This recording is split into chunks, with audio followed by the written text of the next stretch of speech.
In this guide, I'm going to show you guys how to fix YouTube video quality stuck on low. Let's get started. First thing you want to do is check your internet connection. Ensure you have a stable internet connection, or you can switch between network, Wi-Fi and cellular data.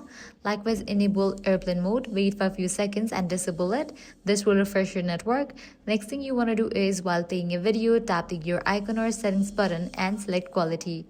Choose higher picture quality or manually select a higher resolution such as 720p or 1080p if it's available. If your YouTube is set to auto, it may continue selecting a lower resolution based on your connection. Next thing you want to do is check your phone settings and make sure data saver or battery saver mode is turned off. These features can limit video quality to reduce data usage or save battery power, so disable for these options. Next, check for your YouTube app update, so head over to App Store or Play Store. Search for YouTube. Now if you find the option of update, click on it and update the app to its latest version, as updating can fix playback bugs and improve streaming performance. You can also force close YouTube app, reopen it or restart your device. And lastly, if you are connected to a VPN or proxy, temporarily disable it and try playing the video again.